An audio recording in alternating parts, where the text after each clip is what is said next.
Good morning, good afternoon, guys. We are back for another installment of Subplot. Finally. It's been a while, yeah. For several reasons, we had to skip a couple episodes, but we are back, and better than ever. Yes. As you can see, there's stuff everywhere. Cool stuff. There's a chalkboard with today's specials. Today's specials, which we have Godzilla 2000, Godzilla vs. Megaguirus, and Godzilla, Mothra and King Ghidorah. Giant monsters all-out attack. That is a mouthful if I've ever heard one. Still doesn't beat Harley Quinn and whatever the bullshit is on that. Oh, yeah, the fabulous emancipation. Oh, yeah, that could definitely rival that. Yes. But, so yeah, that's what we're here for. That's today's specials. And let's just jump into it unless there's some news. No news. Okay. There is really no news. Do we have a way to watch Singular Point yet? Well, you can watch it. There are rips of it that you can watch in Japanese with the English subtitles. I'm gonna wait till it's on Netflix because I know Netflix is just gonna drop it all at once, and I'd rather just binge the crap out of it. I'm right there with you. So I normally don't like to do that. No, I know. But and especially with Disney Plus has reconditioned us to watching things weekly. Yes. So I've been getting used to that again. And it also, on Fridays anymore, I'm like, oh, man, I'm looking forward to watching Falcon and the Winter Soldier when I come home. So I enjoy that, but things on Netflix, I strictly want to binge. Yeah. So that will be coming in June. But for now, we have to wait patiently. Yeah, that's fine. There's other stuff happening. Yeah. Oh, yeah. It's not a big deal. I will watch it when I watch it. Exactly. So today we're talking about the rebirth of the Toho franchise, the Toho Godzilla franchise. Last we talked, it was the death of it. Mm-hmm. In more than one way, with the TriStar Godzilla. And fun fact, TriStar and Sony were the ones who distributed all these movies afterward. Okay. So Sony and TriStar... I remember seeing TriStar logos. Yeah, they actually redistributed all the Millennium series because they still had the rights up to a certain point for distribution. So when Toho would make one, they would release it via their platform or whatever. Right.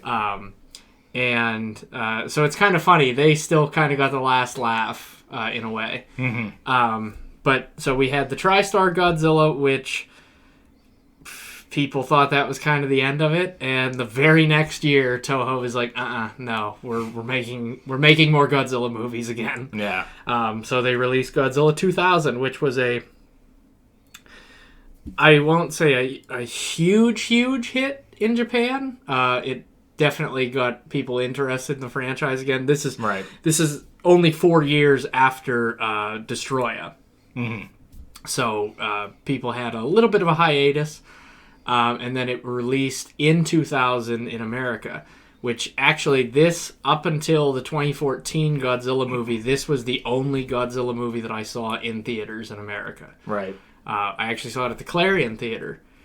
My parents tricked me in telling me that we were going clothes shopping and ended up going to watch Godzilla 2000. So that's a fond memory of mine. But before we get into the synopsis, I love this movie. Mm-hmm. I still love it to this day, and it's probably just a nostalgia thing. But I thoroughly enjoy this movie. I love Godzilla's design. Mm-hmm. This was perfect because I feel like people now, when they change Godzilla's design, they get all bitchy about it, and they're like, I don't like it, they should have just kept it this way. I didn't care. I was like, it's Godzilla. That's cool looking. I just went with it. Which I have pretty much for my entire life. That doesn't bother me. It's Godzilla. No, I don't care. I mean, going through the design. Going through the history of the films, basically, as we have here, it's never really bothered me. Obviously, there's high points and there's low points, but I've never been like, oh, It takes me out of this movie. I can't stand And it. every time they redesign Godzilla, that means new figures. Right. So, like, it's a win-win. That might be a reason why they continue to do it. Oh, yeah, absolutely. I brought that up to my friend Travis on one of his, on a podcast that we did where we talked about King of the Monsters and how Michael Dougherty changed the fin design to match, like, the 1954 Godzilla. And I was like, yes, they do that, number one, because they're like, oh, hey, we already had figures of this design, like, change it slightly so we can make more figures and sell more toys. So I was like, of course they changed it. It looks cooler, but, like, of course they changed it to sell toys and stuff like that. They didn't do that with Godzilla vs. Kong, though, because it was pretty much the same design that... I think we got to see more detail. We did. Way more detail.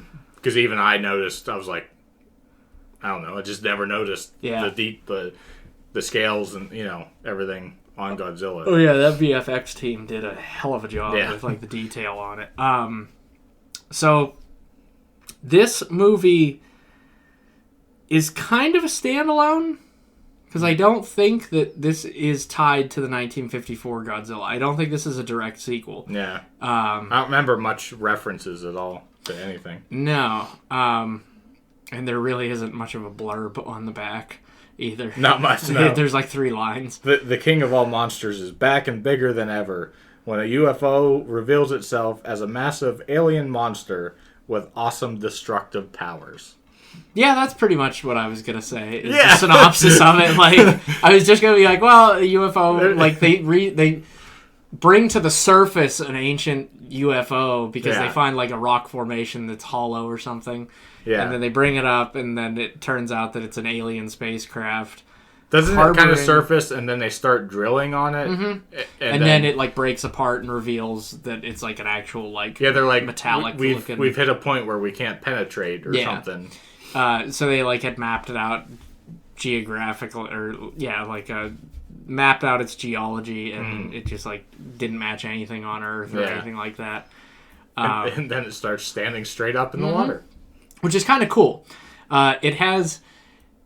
There are shots in this movie that are very, like, 2001: A Space Odyssey, because, like, it reminds me of the monolith, like, when it stands straight up, which is a cool sequence, like, when they're out on the boat. It reminds me of the Titanic. And it just, like, stands, like, straight up, and they're like, what the hell? Yeah. And then it eventually takes off, and, I mean, the opening of this movie's really cool, where it's, is it a storm? I don't think that there's a storm, per se. There isn't a storm, it's, like, foggy. And there's a ship that they're trying to call, like, at a lighthouse, and it's not responding.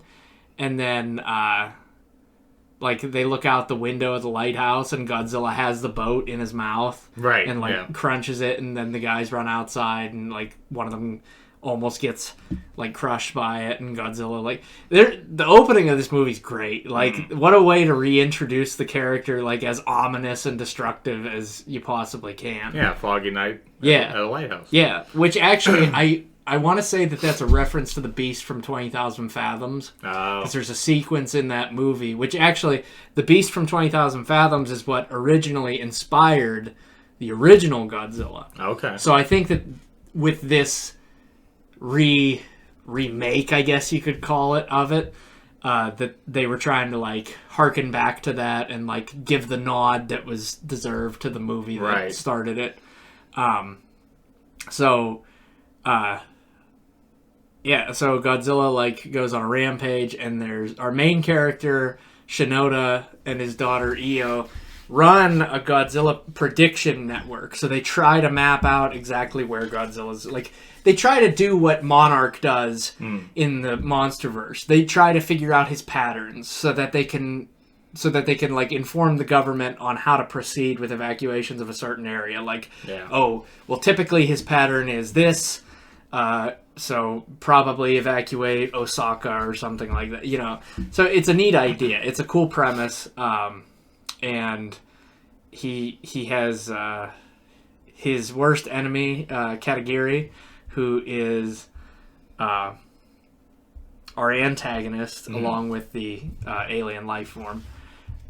And he is, like, against the Godzilla Prediction Network. He just wants to kill Godzilla. So it's kind of like the monster. The more I think about it, the MonsterVerse kind of like really pulled from this movie, like with the way the characters are. If anything, this movie probably has more memorable characters than like a lot of other ones. Like I remember these characters. I don't typically like remember other ones from the Millennium series. Like there's a handful, but I remember all of these characters from this movie.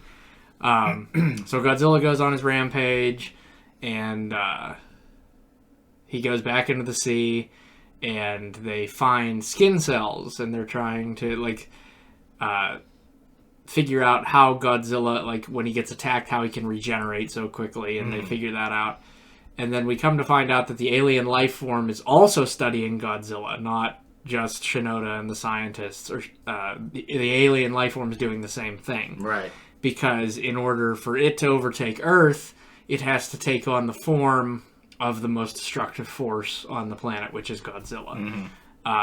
So later on, after some cool fight scenes and missile attacks and all that, classic Godzilla stuff. Yeah.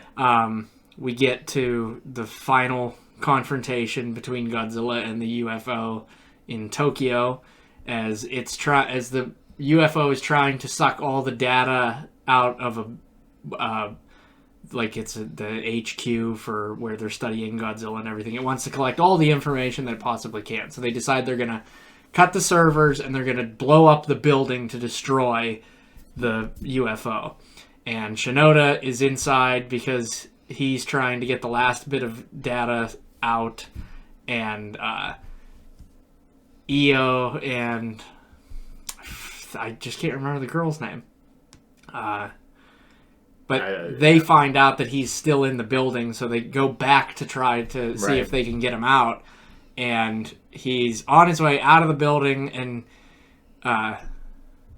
his friend, who's the scientist who works for Katagiri, is trying to stall him from blowing it up. And he stalls him as long as he can, and then Katagiri blows up the building. Well, the top of the building. It's like top 15 floors or something like that. Yeah. And it's like these bombs are like some type of like plasma bomb. Like, so they shoot like a pure ray of like heat energy straight up and out before they blow up. So Shinoda survives. The UFO fights Godzilla a little bit more. Godzilla ends up breaking it in two with his beam because he fires the beam straight down the hole of where it shoots its beam and rips it in half.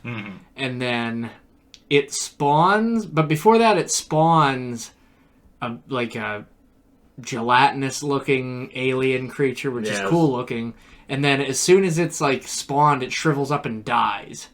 Or seemingly dies because it like can't, because Shinoda says it can't adapt to the atmosphere. Right. So it like shrivels up and just collapses. And Godzilla destroys the UFO, and we think all is saved.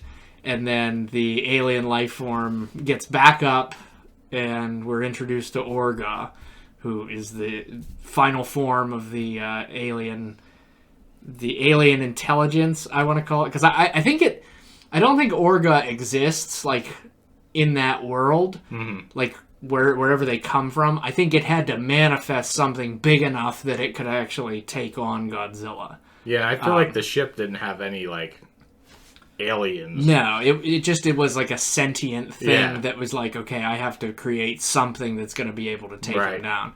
And he gives him a run for his money. And then Orga like has a special ability where he opens his mouth like an alligator, and he kind of like hypnotizes Godzilla, and he ends up like trying to consume him. Yeah, very snake-like. And as he's doing that, he's growing fins. His skin is changing to like Godzilla's scales and everything because he's trying to mimic Godzilla. Right. So once he consumes Godzilla, he could become the new Godzilla and take over the world by destroying humanity and all that. But as he's doing that, Godzilla charges up his heat ray and blows up Orga from the inside out. Yeah. And then we get one of the coolest finishers where Godzilla's standing there in the wake of the explosion, and what's left of Orga is like just standing in front of him, and Godzilla just roars at him, and then it just falls over, like, and then we get the famous line over the montage of Godzilla leaving Tokyo, where Godzilla kills Katagiri first. Let's mention that one. Where and Katagiri knew it was coming. Yeah. So he knew he was in the wrong. He kind of went out on his own terms. Yeah. He wasn't a bad guy. He just was a shitty, like, the decisions that he made. Yeah. He made business decisions, and he knew deep down that it was wrong, but he had to do what he had to do. So he kills Katagiri, and then we get the famous little montage of Godzilla leaving, destroying the city as he's leaving, and then they ask, but why? Why does he keep protecting us? And Shinoda says, well, maybe that's because Godzilla is inside each one of us. And I was like, oh, like that's a really cool metaphor. Like we all have that destructive potential. Like Godzilla's born from us. Yeah. We created him. Like that's a really cool line. And then right after that line, Godzilla just obliterates like the whole city with one stream of fire, constant, like just blowing it all up. And then we get the awesome credit scene as Godzilla's walking towards the camera real slowly into the fire. This movie's awesome. Yeah, this movie's fucking awesome. Like, I really like this one. It's really nothing that I can say like that's. And a lot of people don't like this movie, and I'm like, really? I don't understand why. Like I feel like it's held pretty high in the... Yeah, like, number one, it has good characters to it. Like, I remember whenever you said you wanted to get into watching the movies, this was one of the ones that I suggested. And you weren't the first one to suggest it either. Because, like, it's a good movie. Like, it's got good characters. It has a decent storyline to it.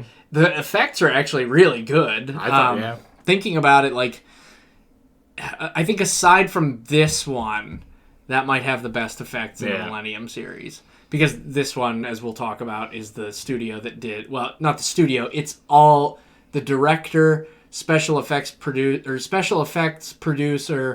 and costume designers who did the Gamera trilogy. Oh. So, of course, this one's going to be held in high regard for all that. Yeah.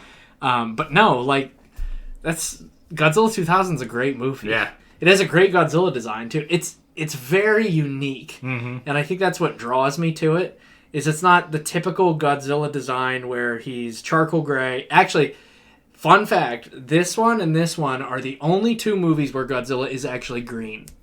He's never been green in any of the other movies. Yeah. He's always been a charcoal gray. But these are the two movies where he's actually been green. That was a trivia question at a bar trivia that I was at the time, and like as soon as because the category was Godzilla. Okay, I was like, that's a pretty obscure question. Yeah, so like, but the category was Godzilla because my team won the week before, and I didn't go, and they're like, you have to go because we said the category had to be Godzilla. Yeah. So like the first question they said, they're like.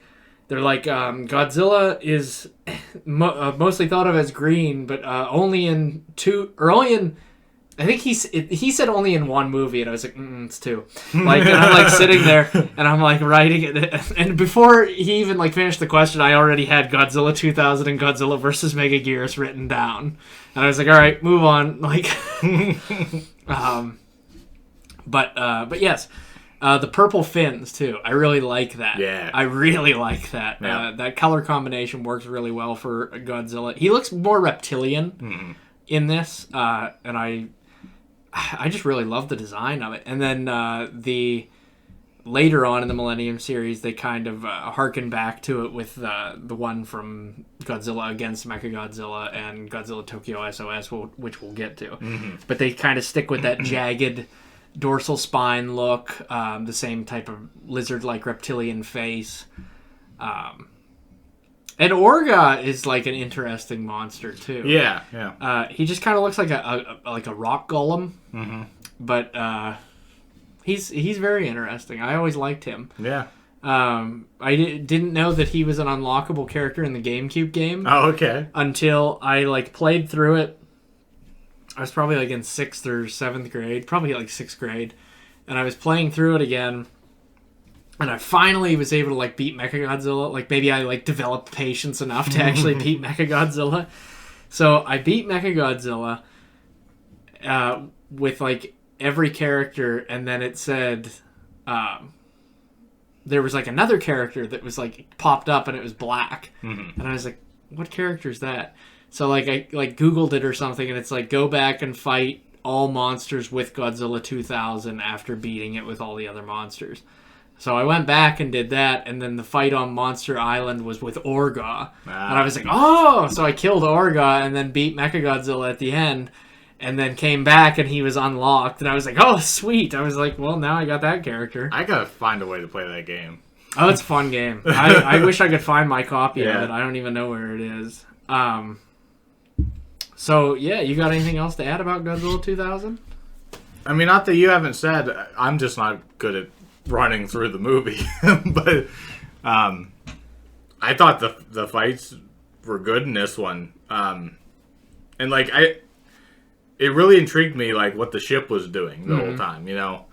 Because it was just so weird. It wasn't your typical, like, there's been aliens, but, like, there wasn't a physical body. No. Like knowing that the ship itself is like thinking and doing all that. Like it's like, oh. At first I was like, oh, are we going to see a being? Yeah, you know? Different aliens. But the further it went on, I'm like, oh, the ship is the alien. Yeah. You know, so. Yeah, it's kind of neat, like the way that they played that out. Yeah. I thought kudos to them for changing it. Yeah, because it was creative enough because I think they even realized that like we've done aliens so many times that it's just going to be boring at this point. Like everybody's just going to be like, oh, here we go, aliens again. Yep. But yeah, very unique. Like I said, really cool effects, memorable characters. I love that movie. Yeah. The person you couldn't think of her name was Yuki. Yuki, that's it. Yep. I was like, I know her name. I know her name. And once I read it up, while you were talking, I was like, yeah. Yeah, like I mean, it's hard to. I remember Professor Shinoda's last name because Mike Shinoda. Mike Shinoda. Yeah, that's how I always remember it. But I probably have to give this one 7.5 out of 10. Okay. And that 0.5 is probably mostly for nostalgia. Okay. But no, there's a lot of memorable lines. There's funny parts in this movie too.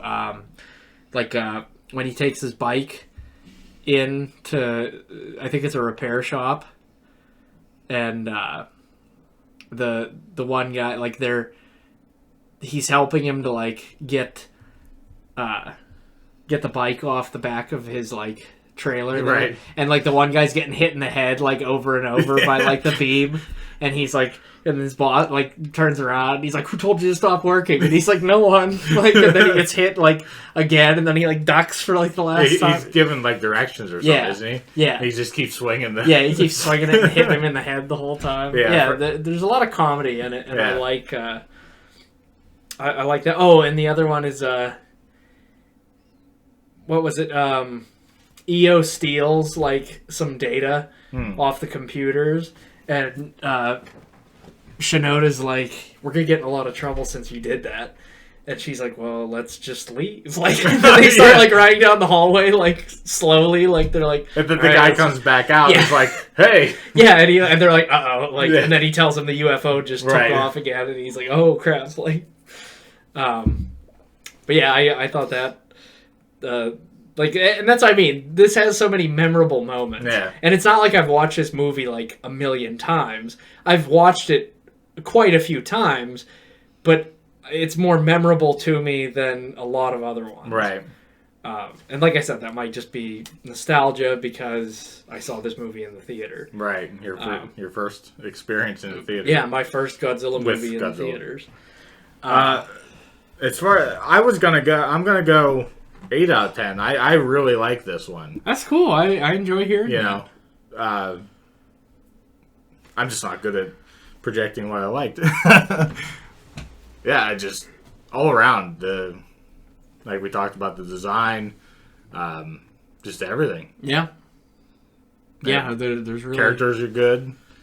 That's really what brings up the rating for these Godzilla movies. Yeah. Is if the characters are good or not. Yeah, and really, like, the three that we're talking about have pretty good characters in each one. Yeah, so that was Godzilla 2000, and now we move to Godzilla vs. Megaguirus, another one of my favorites that is not seen highly in the fandom.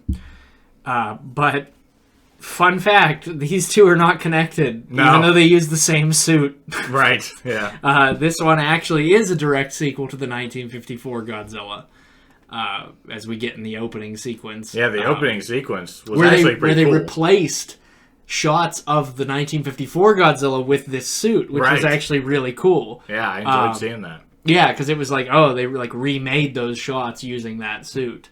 Yeah.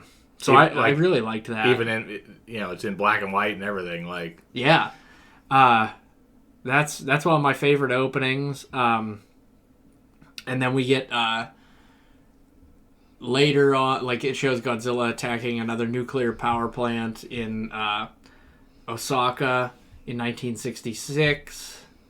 Or no, in Tokai. Mm-hmm. He attacks it, and then in 1996. Godzilla's going to attack the power plant at Osaka. And then we get the... I don't know if they're called the G-Grasper team at that point. I don't think that they are. I think they take on the name afterward. But they have an RPG platoon that's tasked with going into the evacuated city to try to stop Godzilla's advance on the nuclear power plant. Yeah. Which is an awesome opening of all these guys running down the streets with RPGs, just like launching RPGs up at Godzilla, and it's doing absolutely nothing to slow him down. But it's an awesome, like, I never thought I ever wanted that until I saw it, and I was like, man, that's awesome. I mean, I was sitting there, I was like, it's not doing anything. No. Run away. No, like, it didn't do anything, but, like, it's such an awesome sequence. Yeah. Like, they all jump out of the truck, and they're all running down, like, different alleyways and everything, and they're like, cut him off at this street, and they, like, go up, they're like, boom, boom, like, launching RPGs. And then our main character is part of the team, and her commander gets killed saving her. Mm-hmm. Because Godzilla collapses a building that he's standing under, and he dies. And then we get the cool title sequence where she picks up his RPG and fires it, and as she fires it, the title comes up instead of like showing what it's what it does. So the title sequence, I don't know what it's like on your DVD.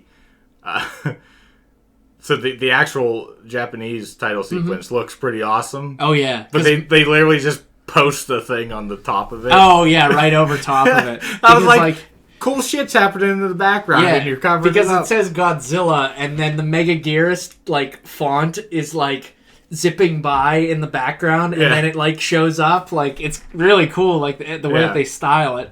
I would say a lot of these opening title sequences from here on out are really cool looking, but Sony and TriStar just slap the English like right over top of it. It's just a see-through like words.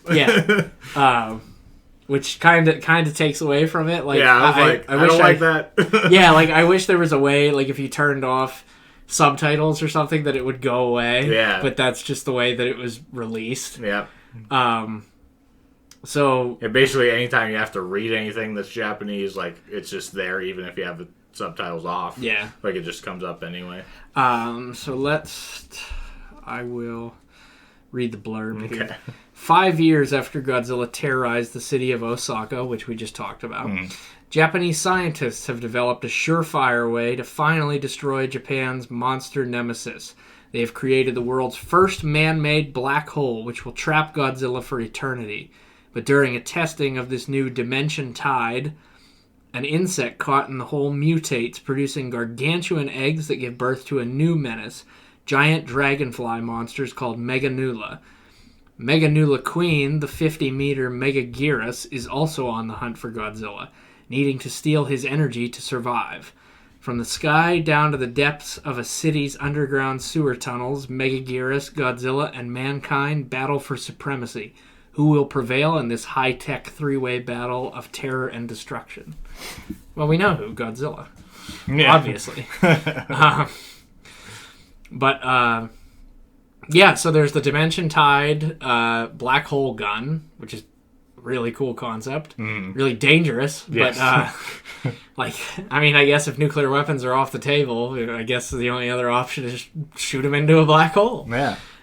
So they test it, and it works efficiently, but there's like a residual wormhole left over, in which, like, whatever the dragonfly which when you think about it, that should have spawned a lot of other worldly like monsters. You could have spawned a whole universe just out of this movie. Right. Like all the other creatures that could have come out of the black hole. Megaguirus is one of my favorite designed kaiju. I love everything about Megaguirus. Yeah. Like, there's nothing that I dislike. I hate playing as him in the games because he doesn't really do much. He just kind of flaps his wings around and then, like, stings people. But it's basically all I remember from but, like, I just love Megaguirus. Like, I love the design of it. I think it looks awesome. I love the shriek, like, that he gives off. He has a good call. Whatever. And, like, when he sucks Godzilla's energy out and he can literally... Well, you can do that in the video game, too. He literally, like, shoots out a ball of, like, energy that, like, attacks your opponent. Right. So we get Godzilla is just being a shit, as always. And Japan's like, we're not dealing with this.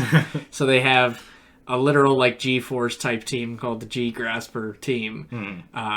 And they have their own ship, cool ship, to sell toys, the Griffin, and they fly around to find Godzilla and track him, and they, while all the shit's happening in Osaka with the,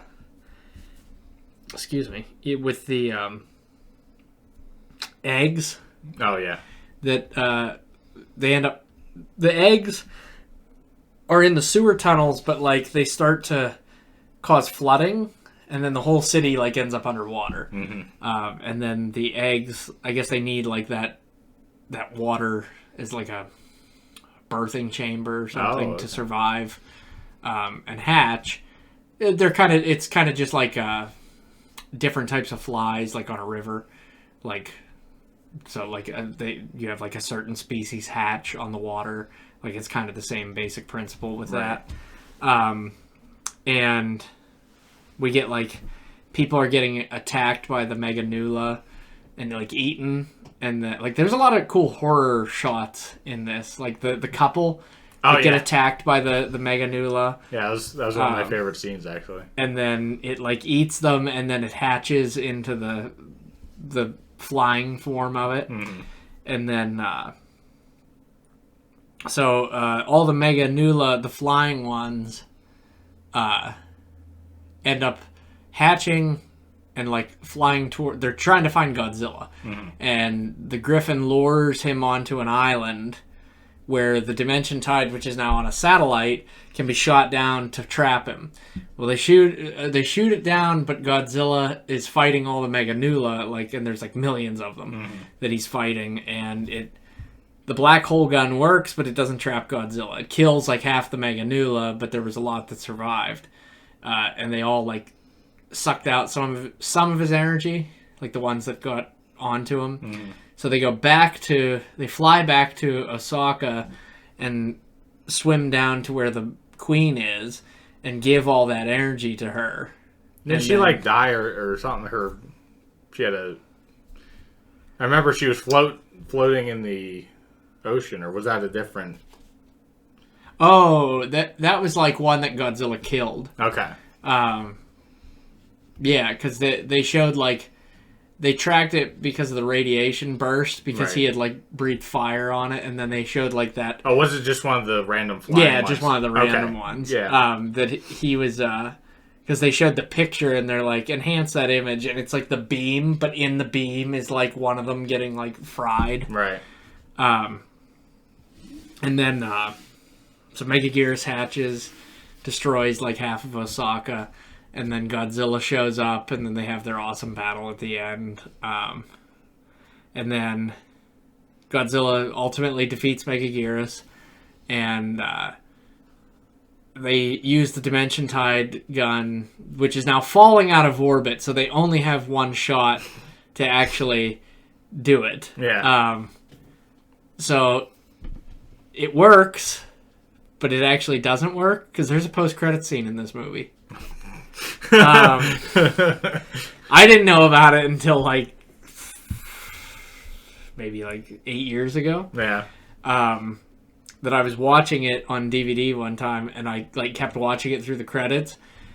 The kid in the movie Yeah. is like, I think he's in Osaka, and he's like doing something at their house, and there's like an earthquake.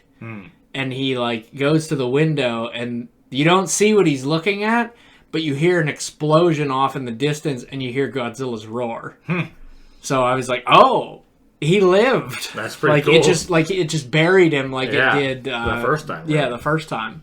So I was like, oh, cool. I was like, that's awesome. Wow. It's so, yeah. amazing. Like, people, I don't know. I can't remember a movie before Iron Man that ever did that. Yeah. I mean, clearly there are a ton. Oh yeah, like James and the Giant Peach. Yeah.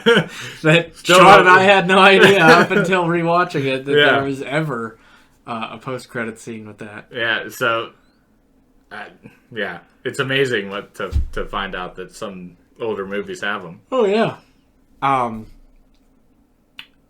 Yeah. What do you have to add to Godzilla versus Megaguirus?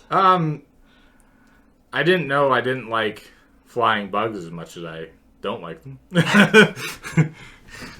When one of my favorite shots, though, as much as I don't like bugs, I guess, they were all on the side of the building. Oh yeah. When they were in the boat and They were everything. like shooting them off Yeah. the side of the building. And I'm like, there's so many of them. I was like, It was like Starship Troopers, because like Yeah. they swoop down and like attack them Yeah. off the boat. Yeah, and it reminded me of that scene in The guy Starship that gets Troopers knocked- where they're like shooting and picks him up and takes him out. Yeah. And then they have to shoot him while it's like killing him. right. Yeah, there was a lot of like, and I guess this movie just kind of reminds me of Starship Troopers, and maybe that's kind of what like, because like we said in like the '90s ones that they kind of like were parodying certain things, and I feel like Starship Troopers came out way before this, so they were just kind of like, we gotta like get back, hop back on that, and like do what we were doing, because like you have the black hole gun, the military, a special team of military people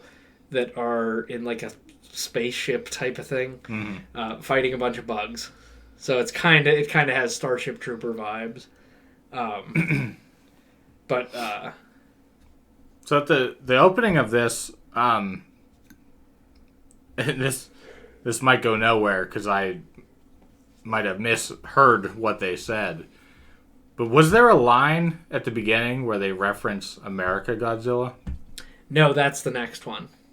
Okay. Yeah. Okay. Yeah, no, you're right. There Okay. is a line where they do reference. I watched it, them but both it's in this today one. for everybody's knowledge out there. Yeah. That's what I'm thinking There of. is Okay. a line that they do say, but it's in the next one. Okay. Yeah. Yeah, I mean, this movie is perfectly average. Yeah, yeah. I mean, it wasn't bad. It wasn't, like, bad to the least. No, it feels like a Showa Godzilla movie produced in modern day. Well, it's not modern day. The movie's 20 years old now. Oh, yeah. 21 years old, actually. But it feels like it was like the director was very much trying to remake the old Godzilla movies, and they're like, oh, we gotta have this bug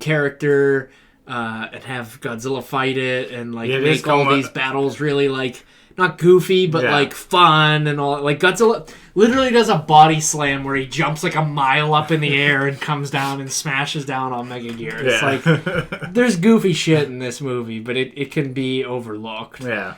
Because it's ultimately it's fun. Mm-hmm. I watched this movie last summer again, and I was like, I love this movie. Yeah. Like I think I live tweeted about it. And I was like, I love this movie. Like, I don't understand how anybody, like, hates this movie. I think I remember that, yeah. Yeah. But no, like, this was the one... Was it this one, or was it... I think it was this one. But, like, Blockbuster had the Millennium series of Godzilla movies. Okay. Because I had nothing past Godzilla 2000. Right. And then I... happened upon these, which I knew of their existence. I knew of this one's existence. Mm-hmm. I didn't know about anything else down the line. Oh. So, like, when I stumbled upon, I think it was this one, but I remember this one was there too. And I was like, they have this movie. Like, I was like, I never thought in a million years they would have this movie to rent.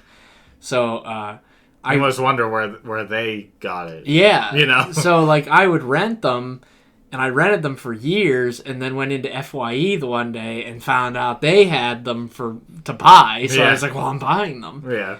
But me being young and stupid didn't know that setup on the menu was to change the audio from Japanese to English. So I watched them all in Japanese with subtitles for like a year and a half before I found out. I was like, I bought the DVD and I like clicked setup and it's like English or Japanese, and I'm like, huh? I'm like, I can watch this in English? That's pretty funny. But while I was renting these before I bought them, Sci-Fi used to show them. Oh, okay. Of course, dubbed, because they're not going to do Japanese with subtitles on there. So I'd tape them anytime they had them on. But my copies always had commercials out the ass, and they cut out portions of the movie to cut down for the time. Oh. So they'd cut out like a scene that meant absolutely nothing to the rest of it. Huh.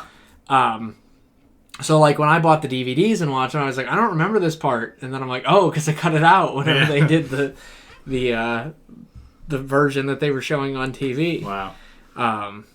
But, yeah. It's amazing that the VCR, side tangent on the VCR. I still have one. It's amazing that was, like, allowed to be in every house in America. Right. Because people just did that. Yeah.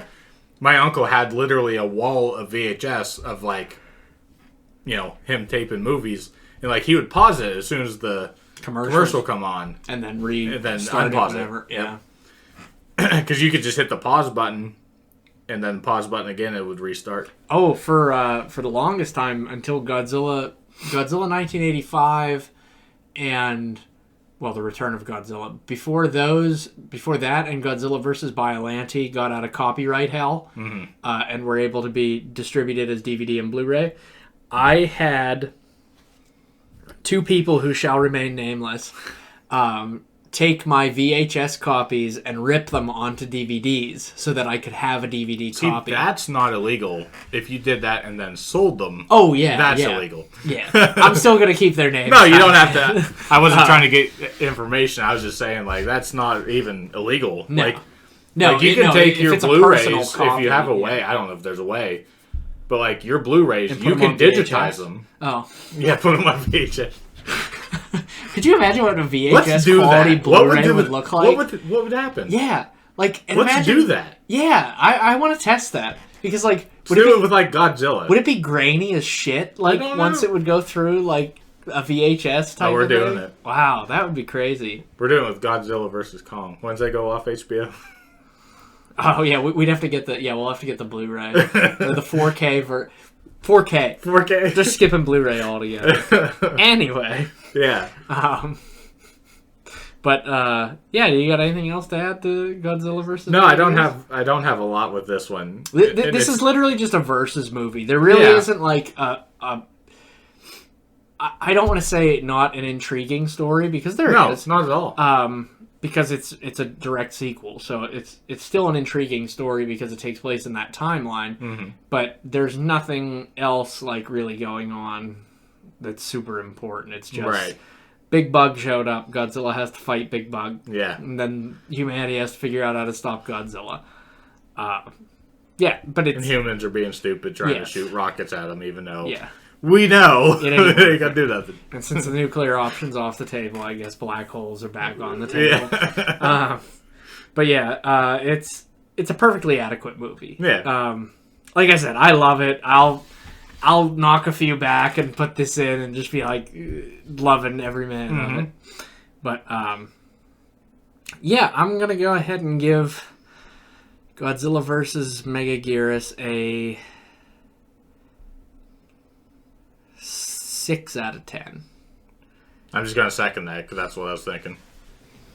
Yeah, I can't put it higher than Godzilla 2000. Godzilla 2000 has its flaws, but it's ultimately a better movie. Yeah, it's got better characters, better plot. Like in this, we're going back to nameless military people trying to stop Godzilla. Yeah, it's not like they were very important. Really. Nameless military people who have vendetta with Godzilla trying to stop Godzilla at whatever cost possible. So I'm just like... Friend gets killed by Godzilla. Yeah.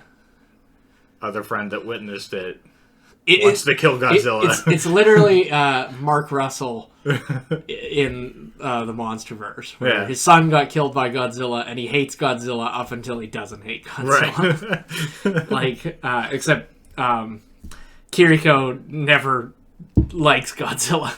Kiriko wants Godzilla dead, all the time. So, yeah. So that was Godzilla vs. Megaguirus. Perfectly adequate movie. I definitely recommend that one. It's fun. Yeah. It's fun. If you're looking to kill an hour and a half or so, just watch that movie. It's fun. I can't say we've had a bad one in a while. It is like just over an hour and a half. So it's pretty short, pretty sweet. In fact, I think all these movies are like 105, 106 minutes. Yeah, I don't think they're none of them are incredibly long. No, and that's another nice thing too. Is like none of these are like super long. Or, like, I should say none of them, like, make you feel the time.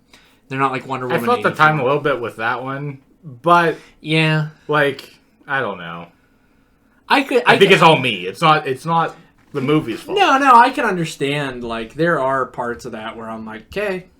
Sometimes I'm just not in the headspace to watch a Godzilla movie. And that sounds bad because I'm on a Godzilla podcast, but, like...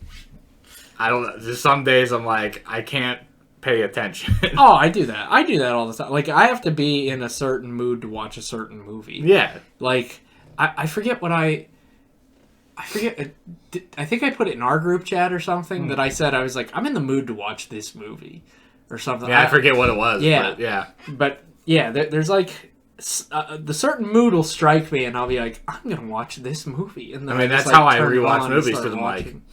You know what? I really want to watch that today. Yeah. All right. Now we're moving on to probably my favorite in this selection. Just to preface that. Yeah. Godzilla versus Harley Quinn, the emancipation of the giant monsters. I don't. Yeah. We'll call it that. Pretty much.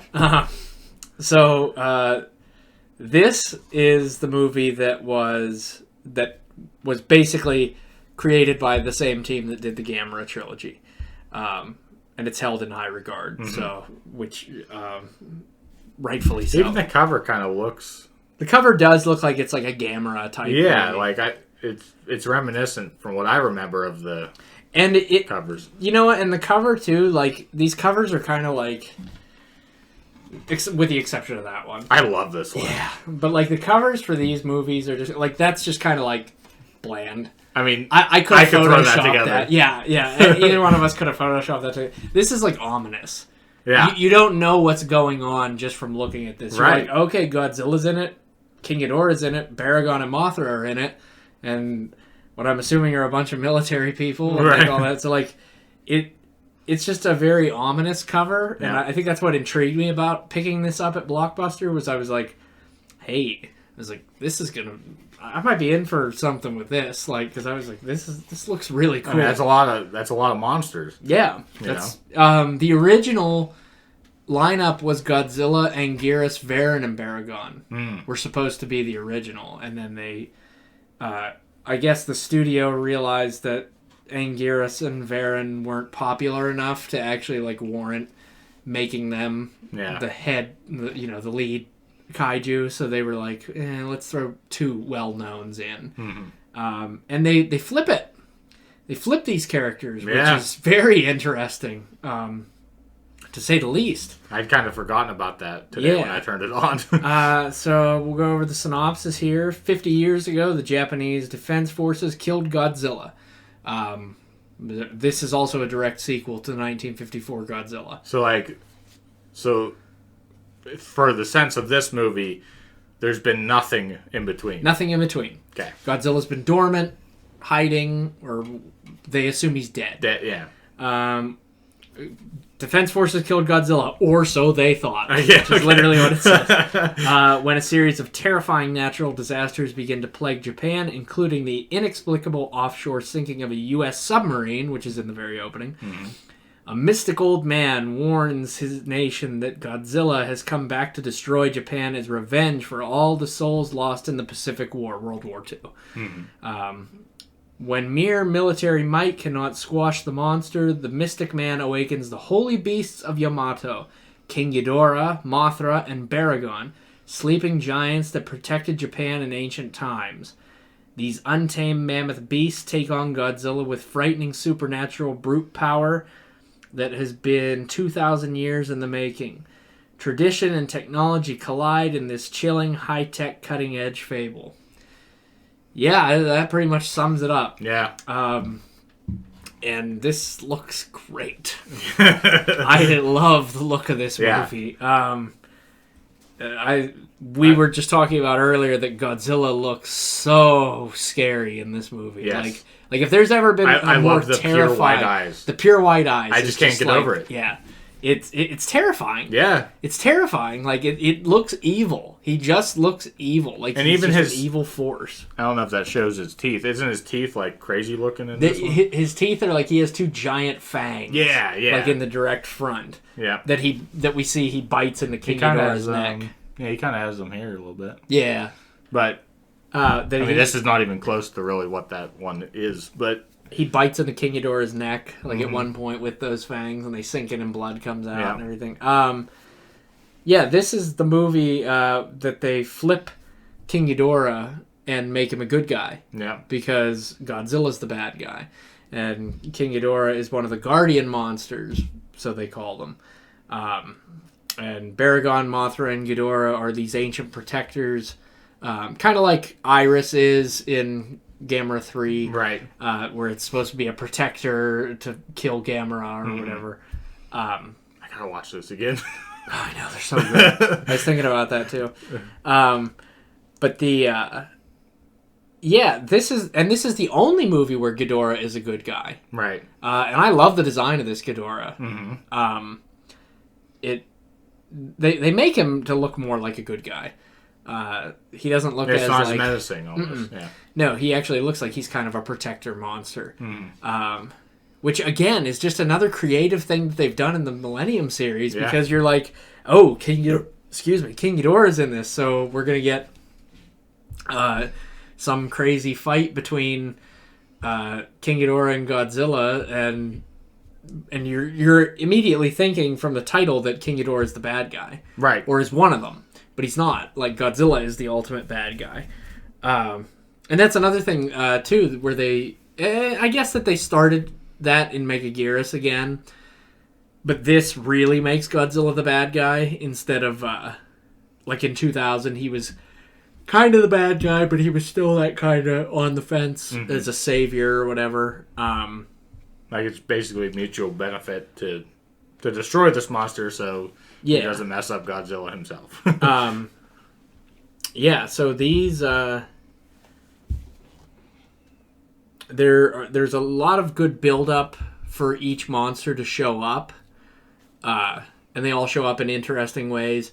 The old man places that stone like a visage in different places to awaken the monsters, because like the biker gang destroys it, like it knocks the head off the statue, and then they end up getting killed because Baragon awakens and like crushes the tunnel that they're in and kills Good, because their horns were absolutely annoying. Oh yeah.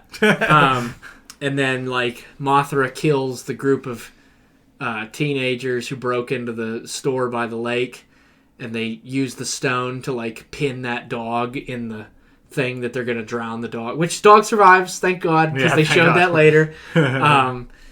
But they like dump it, or they're going to dump the dog overboard, and Mothra like tips their boat and like kills, or I guess it cocoons all of them after killing them. Yeah. And of course they're dead. So Mothra is awakened, and then the guy from Gamera, the cop from Gamera, tries to hang himself in the suicide forest. Oh. And uses the stone to... Well, I don't know if it's the suicide forest. I'm assuming that's where it was. Mm-hmm. But he uses the stone to get up near the tree branch, and then it all collapses underneath him, and then Ghidorah is frozen in the ice underneath, which is also a really cool shot. Yeah. And wouldn't be the last time we see Ghidorah frozen in ice. No. So, yeah, we get a lot of cool build-up to the monsters, and then we get Godzilla showing up. And then there's a lot of confusion going on between the Japanese Self-Defense Force, whether Baragon is Godzilla or Godzilla's Godzilla, because they're like, well, we don't know. Like, and they keep calling Baragon the Red Godzilla. Yeah. Because he has like a reddish skin color. But they keep calling him that because he kind of looks like Godzilla, which he doesn't really. But, no. And he's much smaller. You gotta think it's been, 50 years or something, you know. And then Godzilla shows up out of the bay, because now he's awakened because of all these other monsters being awakened. Mm-hmm. Which I guess Baragon was trying to lure Godzilla out. Once he was out, he was trying to lure him to him so he could fight him.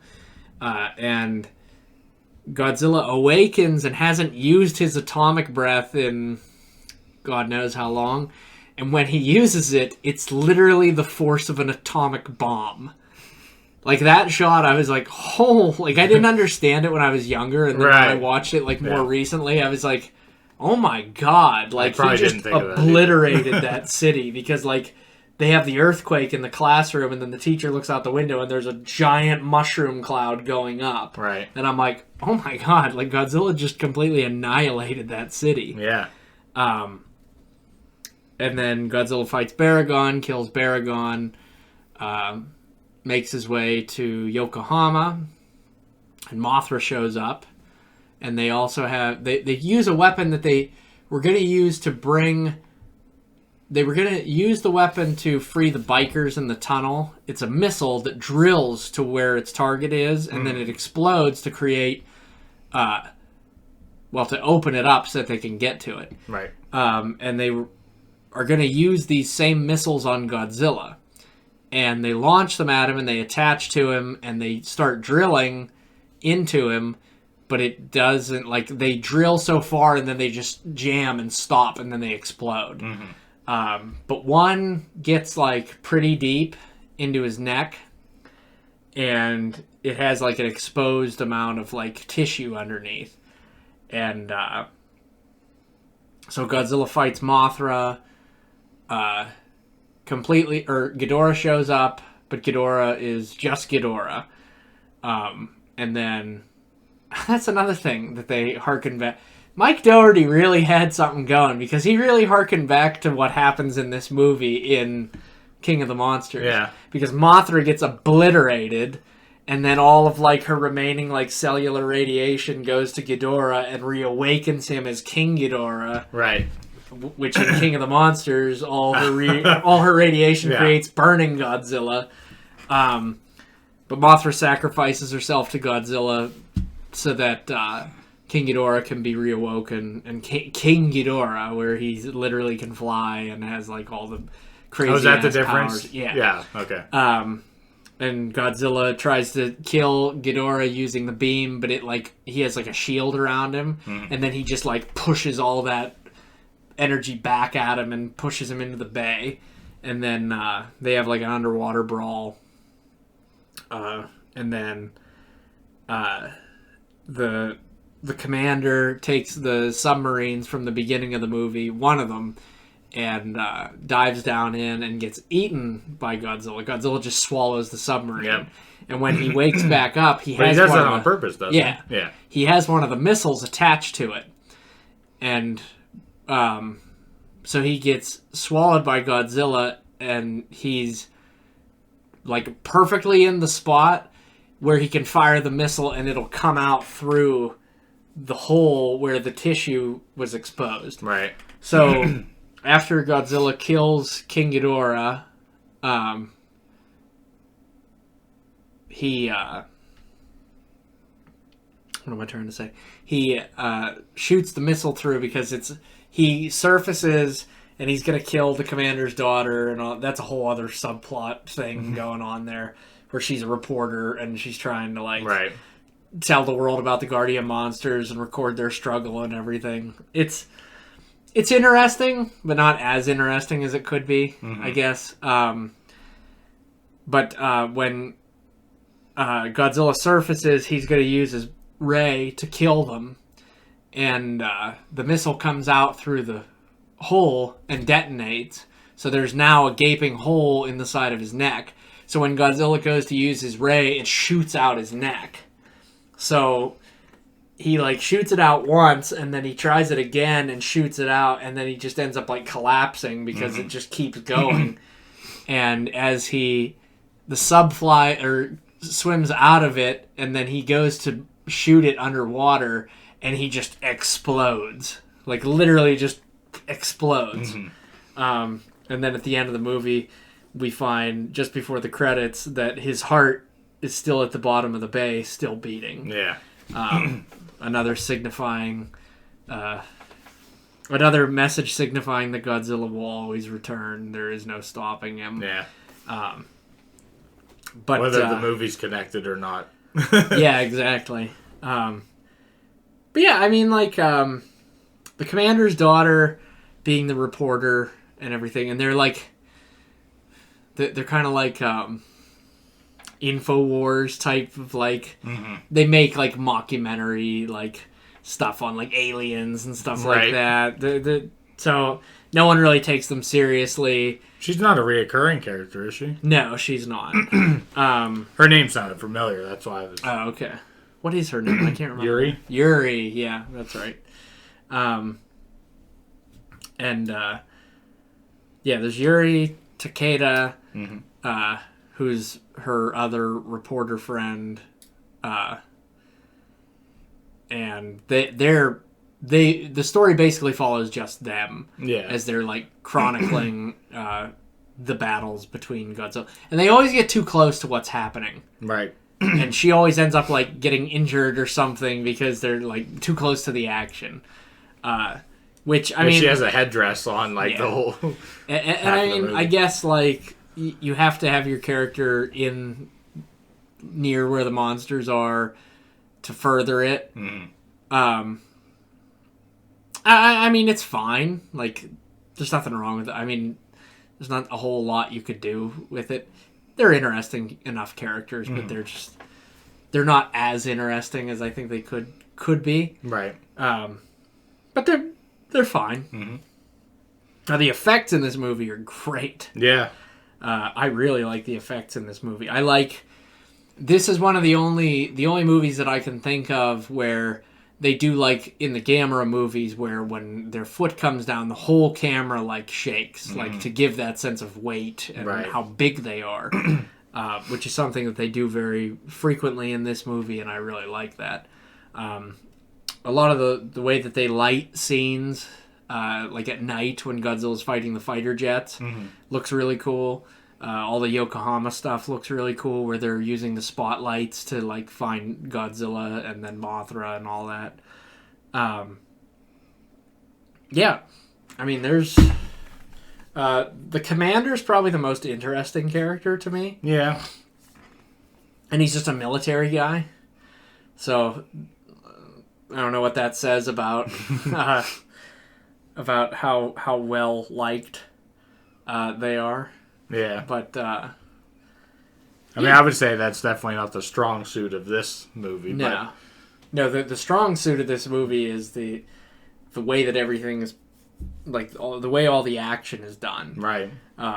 The way the monster designs look, the way the action's done, it feels very much like a Gamera trilogy movie. Yeah. It's very well done. I wish they would have done more. Like, they would have let that director In and his this, team do more in this universe. Yeah. Like, nothing comes back for this movie specifically. No. Yeah. No, that's unfortunate. That's the first and only time we see that design of Godzilla and everything. Yeah. People really like that design though. That really so evil looking yeah. Godzilla. I'm gonna have to buy it. Yeah.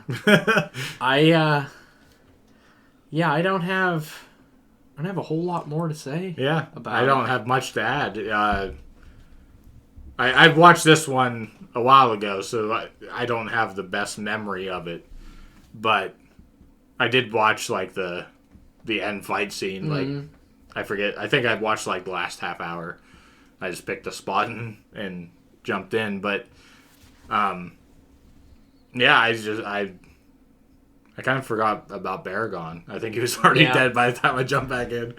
Yeah, his death happens like pretty middle of the movie. I think where I jumped in, Mothra had just died because they just resurrected Ghidorah. Yeah. Oh yeah, because Ghidorah is dead, like Right. pretty much. Yeah. Yeah, I don't have a whole lot more to say about it, so I'm gonna rate this one.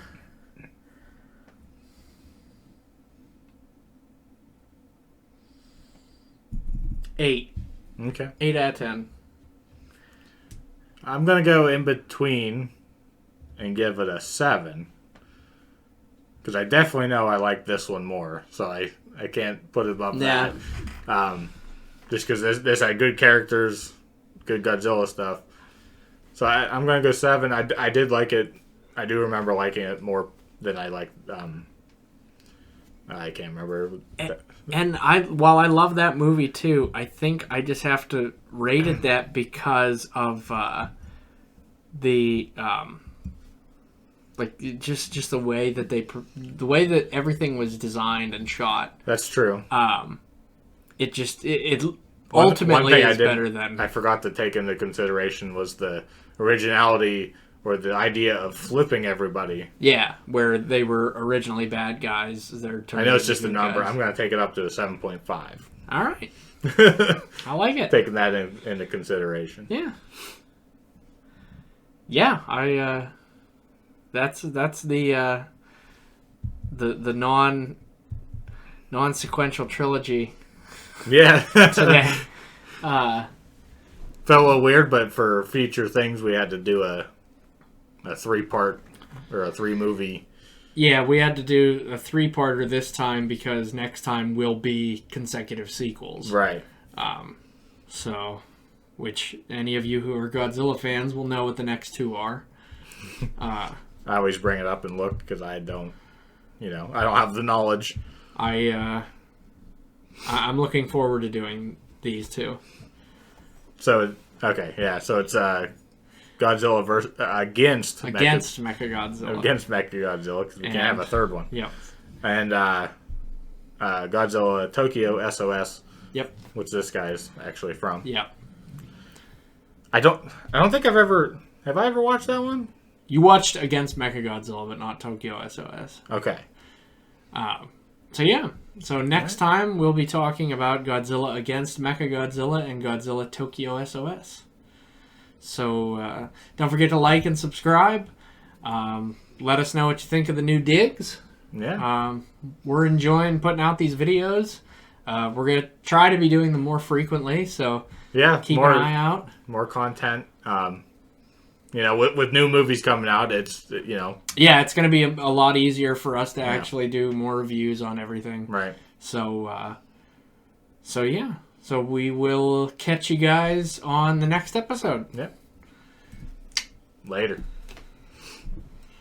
This is the part where I click on things.